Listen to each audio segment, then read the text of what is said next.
105.9 True FM. Hi. Practice, baka sumabit.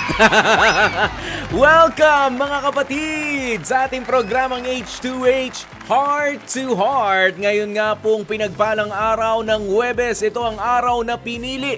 Ito ang araw na talaga namang magsisimula na naman ang lahat na magtrabaho. Opo, at marami nga po kanina. Ang dami mga nagrereklamo ha. Sabi ng kaibigan ko, grabe, mas mahirap pala at mas nakakalungkot na maalaala ang November 4. Kasi daw, no November 1, yes, naalala natin ang mga nauna na, mga namayapa na natin, mga mahal sa buhay. Ayan, no November 2, dumalaw na tayo sa kanila. Pero eto, November 4, kailangan nang bumalik sa katotohanan. Nasasalubungin na naman natin ang traffic sa kakalsadahan. Ang mga masusungit mong mga katrabaho daw, sabi nung kaibigan ko. Ayan, ang palautos na amo, yan. Ay nako, pero syempre, dapat sinalubong natin ang panibagong linggong ito na tayo ay nakangiti, nakasmile, panibagong simula dahil mga kapatid, magkakasama pa rin po tayo. Sumasa inyo na nga po ang inyong Kuya Poy, ang inyong Gwapopoy para dito sa panibago nating napapakinggan. Nag-iba lang po ng frequency pero nandito pa rin. Kaya naman sabihan nyo na nga, pakikalabit nyo na yung maaabot ng inyong mga mahahabang braso kahit maikli nga yung braso ninyo. Abutin nyo na, friend. At yung sinasabi ko dati, mga ngatok na. Uy, nasa 105.9. Ganyan. Lipat nyo na sa 105.9. Ang True. Di ba nga? Nandun na sina Manong Ted, tsaka si DJ Chacha sa umaga sa 105.9. Si Sana Lourd. Si Lourd nandyan. Ang H2H din nasa 105.9. At syempre si Nanay Christy, mapapakinggan natin mamaya, nasa 105.9 na. Yan, wag po kayo maliligaw mga kapatid. Diba? Si Sir Rafi, mapapakinggan din mamaya sa 105.9. Ayan, i-practice natin ang i-practice, diba? Ayan, Sagot Kita with Cheryl Cosim. Nandyan din, 105.9. Diba nga mga kapatid? At syempre, ito, wag niyo pong kalilimutan para sa mga hindi pa nagfa-follow. Ayan, o kaya naman doon sa mga nagtaka o baka biglang in-unfollow baka sabihin nila Pero ito, sa social media natin, hanapin nyo lamang po ang True Network PH. Ayan.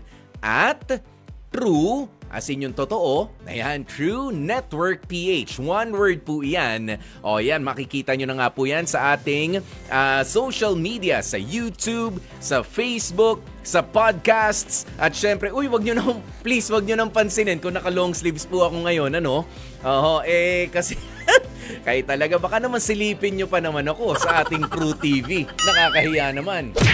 Baka sabihin nyo, masyado mo naman Kuya Poy pinaghandaan tong araw na to. Hindi naman, nakakahiya naman sa inyo. Ayan, maraming sumisilip tuloy. Lalong dumadami. Wow. Aaron Tolentino, sinisilip nila ako, nahihiya tuloy ako. Hindi totoo yan. Hindi ba? Hello po sa lahat ng mga nanonood din sa atin, sa True TV. Thank you mga kapatid. Ayan, please like and share our contents din naman sa TikTok, sa Instagram, sa Threads at sa X na dating Twitter. Ayan, hanapin nyo nga lang po ang True. Okay, at lagyan natin ng konting arte. Ayan, parang Tagalog kasi yung pagkakasabi ko ng Okay, arte. Okay, True Network PH. Yun ang nga hanapin. Malinaw na. Malinaw na. At dahil mababait nga po kayo at welcome at nakasunod pa rin kayo dito sa ating bagong bahay sa 105.9. Eto, mamimigay tuloy kami ng 250 pesos na cash. Mamimigay kami. Kaya i-ready nyo na yung mga astig comments ninyo, mga astig advice para sa ating astig confessions mamaya-maya lang. Pero ang ating paalaala rin, pwede na nga rin po kayong sumagot para sa ating love question of the day. Opo, what if mahal ka pa ng ex-jowa mo? Ano ang gagawin mo? Sinabi niya, mahal pa rin kita anong gagawin mo? Mahal mo pa ako? Wow! Wait lang sabihin ko muna sa mga anak ko. Ang dami na palang anak. O yan, pero anong gagawin mo? Nalaman mo mula sa ex mo na mahal ka pa rin niya. Ano nga ba ang tamang gawin dyan? Okay? Kaya naman, sige na, maganda. Umpisa na natin dahil 15 minutes na makalipas ang 12:00 ng tanghali. Mga kapatid, umpisa na nga po natin ang ating H2H heart to heart, mga conversations natin na ganong pasok na pasok pa rin at lalong pinaganda nga. Kaya maraming salamat po sa inyo, no? Ayan, at syempre sabi ko huwag kalilimutan habang tayo nagpo-programa. Mars, naka 105.9 ka na ba? Ganyan. Sige, mangatok lang kayo dyan habang palakad-lakad. O kaya naman, sino ba yung mga nakikita namin sa Channel 19? Ayan, sa True Network, sa Signal. Kami po yun. Nahiya kasi ako ayoko promote, ayoko talaga. Pero mamaya, sige, hindi naman kayo mapipigilan. Silipin nyo na nga rin po ako sa True Network, sa Signal natin, Channel 19. Ayoko talagang pakita sa Channel 19. Ulit-ulit naman. Pero ito na nga po, umpisa na natin ang ating astig na pag-uusap dito sa ating H2H Heart to Heart with yours truly, Kuya Poy, ang inyo pong Guwapopoy. H2H Astig Confessions. At syempre, eto ho kasi ang siste ng ating makakausap ngayon. Ang sinasabi niya, laki ng problema Pakinggan niyo maigi, nalalakihan ako sa problema niya at kailangan kong kanina ko pa pinag-iisipan kung paano natin matutulungan. Ayan, kaya i-ready niyo na nga po mga astig advice niyo, astig comments dahil may long-term jowa na raw itong si George. Ang problema, hindi niya raw maintindihan kung bakit panay pa rin daw ang pag-like at pag-search ng ibang babae sa social media. Siya mismo. Tama? Siya mismo. Kaya sa tuwing nahuhuli itong si George ng kanyang girlfriend na si Amanda, palagi na lang nauuwi sa walang katapusang pagtatalo. Yung kanilang, sino na naman nilike mo? Sino na namang sinearch mo? Ang depensa naman daw kasi nitong si George, hindi niya raw kasi maiwasan na mag-like o mag-heart online. Ang giit niya, ang pinipilit niyang ipaliwanag kay Amanda, hindi naman daw ibig sabihin na bet niya hindi naman daw ibig sabihin na gusto niya yung mga napupusuan niya sa social media. Ayan hindi lang talaga mapigilan. Hindi ko mapigilan talaga, Jeff, tsaka Aaron Hindi ko makapagpigil. Nanggigigil ako mag-like at mag-heart Kaya alamin natin talaga ang buong kwento naman. Mula sa Manila, 28 years old, itong si George. Magandang tanghali sa'yo, George. Hello, Kuya Poy. Magandang tanghali. Ano ba nangyayari sa'yo, pare? Ilang beses ka na nahuli nitong si Amanda na nagla-like, nag-heart at nagsa-search pa ng ibang mga babae. At sino ba yung mga sinesearch mo? Kakilala mo ba o hindi? Maraming beses na po, Kuya Poy. Tsaka kakilala ko man or hindi, ay nag-aaway talaga kami. Kasi yun nga, dahil nakikita niya pag may na-reactan ako ng heart or ma-search or ma-accept na babaeng friend na kakilala ko na dati. Yes. Dati, matagal na. So, yun yung mga issue. Itatanong ko lang kung makukonsider ba siya na cheating. Alam mo, bago natin, ayokong i-justify as early, ayokong ma-judge ka. Okay, as early as this time, pag-usapan muna natin ng bahagya pa, George, itong nangyayari sa'yo at sa inyo nga ni Amanda. Gano'n na kayo katagal na mag-on ni Amanda? 2 years and 8 months. Okay, so going 3 years na rin kayo. Sa pag-uumpisa pa lang ng relationship ninyo, ay nagla-like ka na, nag-heart ka, okay lang kay Amanda noon? Oo, po ganun, Kuya Boy. Oh, ito ang tanong, ano ang nagpabago sa attitude ni Amanda sa mga pagla-like mo, sa pag-heart mo? Baka naman kasi doon sa duration ng pagsasama ninyo ay merong kang pagkakamali na yung pa-heart-heart mo, yung pa-like-like mo ay meron ka na naging ka-chat din, may direct message, private message, nagkita, nahuli, in short.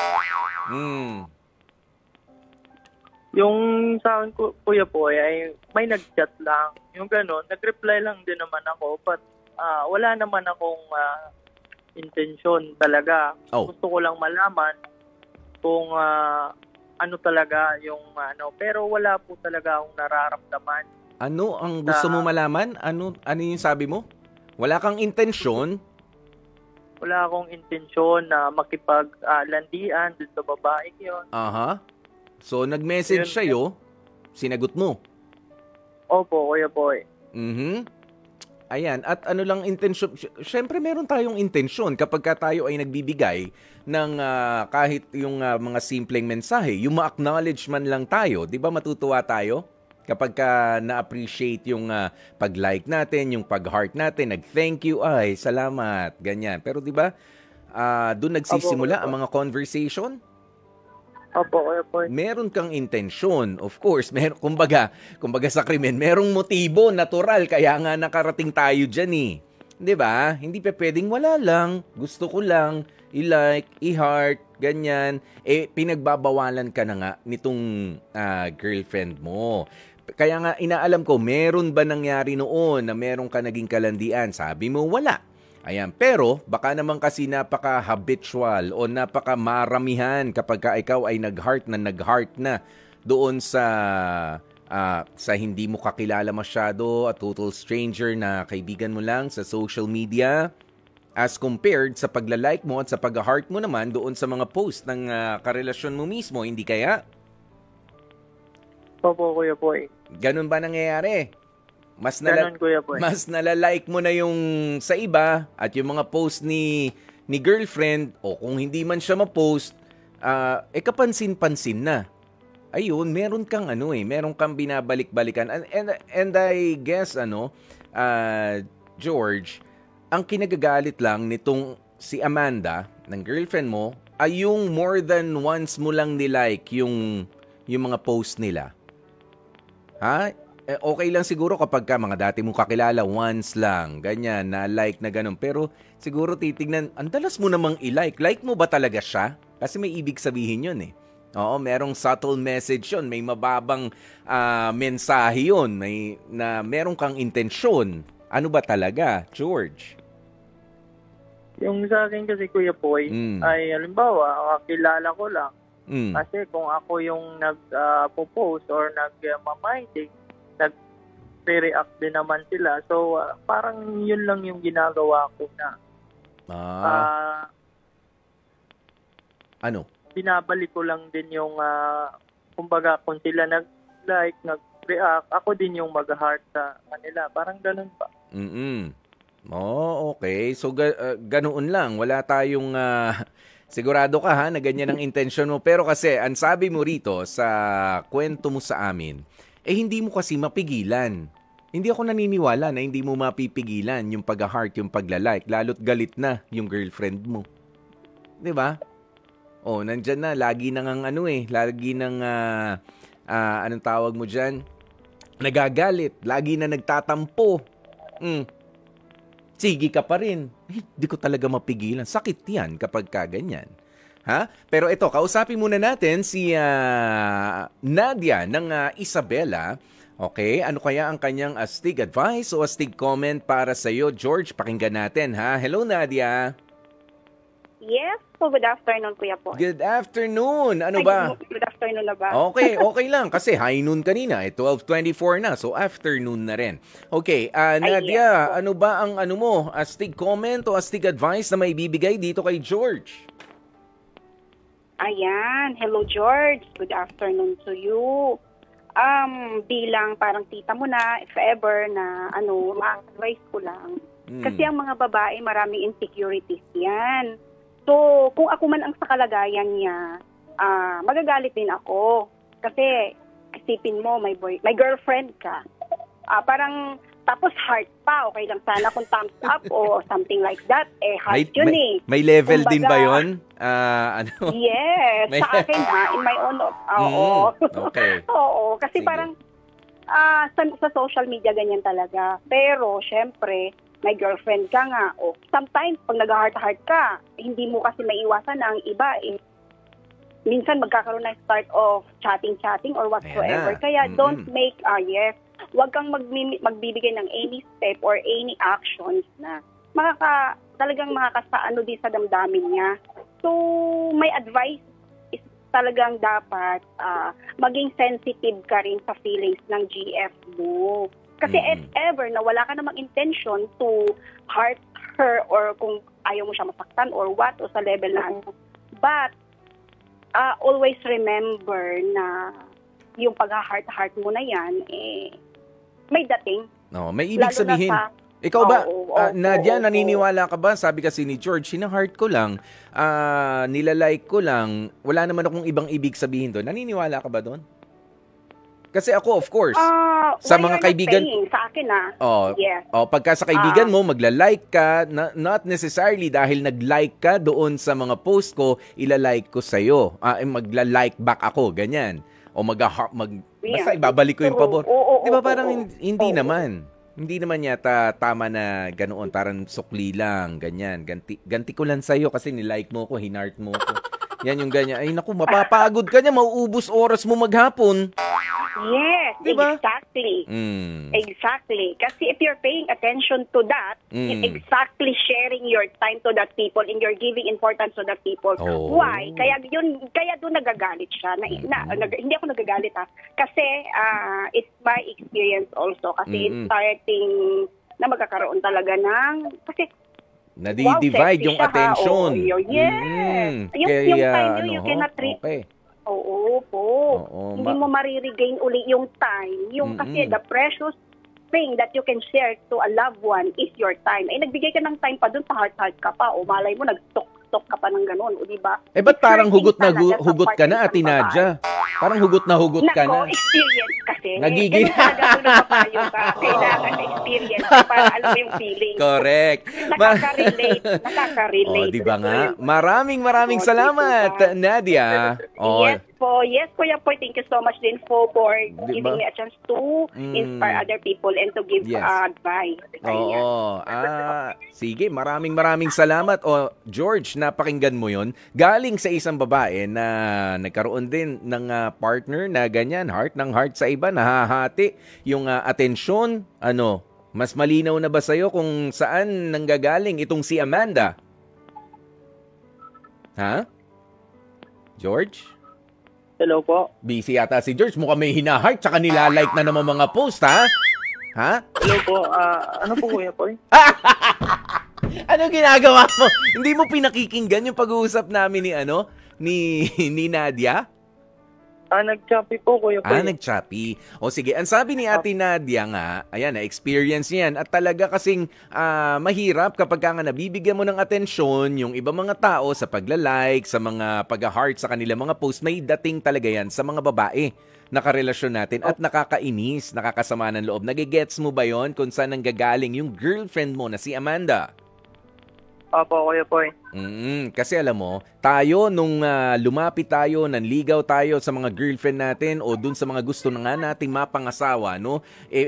Isa sa mga ipinapangako natin is yung time. Hindi naman yung magandang buhay Bago ka makarating doon sa magandang buhay, magtutulungan tayo, kailangan nasa akin din ang atensyon mo. Pero kapag ka ikaw ay binubuksan mo ang sarili mo nga na, sige, meron nga akong girlfriend dito o meron akong boyfriend, pero sige naman, hinahanap mo sino ba yung mga sexy ngayon, sino ba yung mga gwapo ngayon sa social media, ilalike ko, i-heart ko. Of course, meron kang message na gustong iparating doon. Sabi nga ni Amanda, sabi ni Nadia kanina, pagka-like, sige, okay lang, medyo lang yan mabilis lang ang pagpindot. Pagka-heart, ay may diin, may gustong palabasin.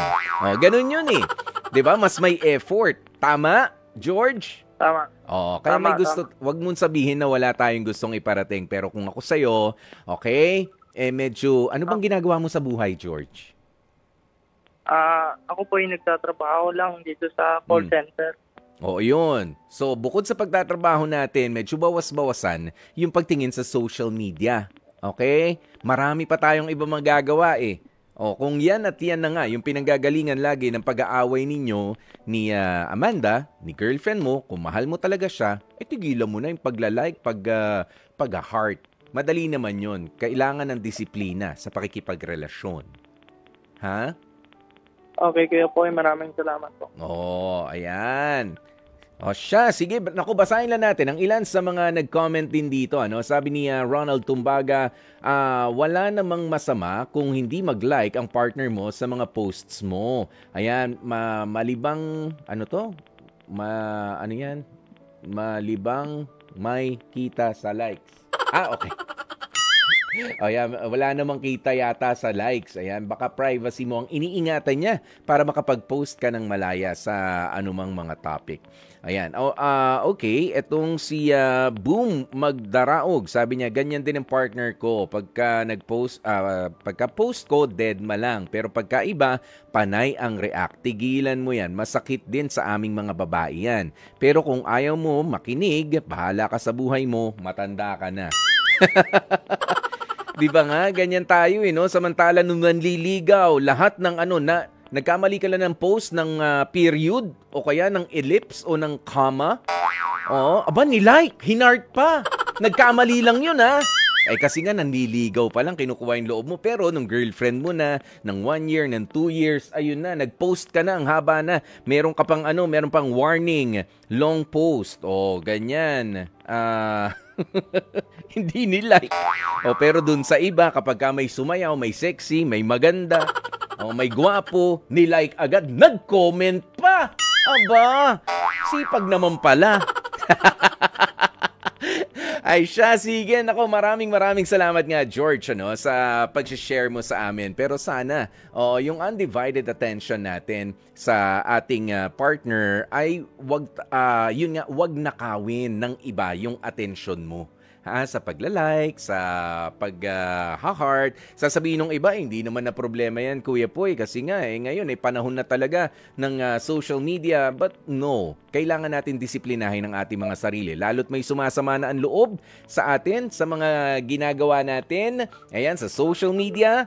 Kailangan naman medyo maghunos dili ka. Lalo pa, yung taong yan ay, sabi mo, mahal mo. Sabi mo, importante para sa'yo. Kaya nga siya ay girlfriend mo o boyfriend mo. Okay? Kaya disiplina ang kailangan. George, maraming salamat. Maraming salamat, Kuya Boy. At syempre, congratulations sa ating mga winners ng 250 pesos na cash. Smile! Ayan, si Nadia ng Isabela at si Boom Magdarao! Bonggang-bongga. 105.9 True FM. Dito tayo sa totoo. Ang tanong, what if mahal ka pa ng ex-jowa mo? Ano ang gagawin ng kapitbahay nyo? Hindi, ano ang gagawin mo? Aba, kasi naman nagparamdam ka pa eh. Ginulo mo pa yung utak ko eh. Ginulo mo pa ang pag-iisip ko. So eto na nga po ang ilan sa inyong mga kasagutan ha. Sabi ni Roger Ofalsa, okay lang, mamahalin ko pa rin siya as a friend. Lalo na kung may partner na ako. Ang bait. Sabi naman ni Darwin Rosel, wala. As in, wala na akong feeling sa kanya. Kung kailan naka-move on na ako, tsaka mo sasabihin na mahal mo ko. Ano? Meron. Ayan, sabi naman ni Norma Feliciano, ignore. Especially if wala naman na akong feelings for him. Mas okay if hindi na lang kami mag-usap about it. If we don't talk about it na lang. Wala na, nasabi mo lang, okay, sinabi mo, narinig ko, okay na yun. Tapos na. Ex na eh. Ayan daw ang katwiran. Alam nyo, nakakatuwa ang marami pa sa inyong mga kasagutan doon sa ating tanong na what if mahal ka pa ng ex mo, ano ang gagawin mo? Yan, lalo kung sinabi sa'yo ng direkta. Or, merong reliable source na nagsabi, uy, mahal ka pa nung ex mo.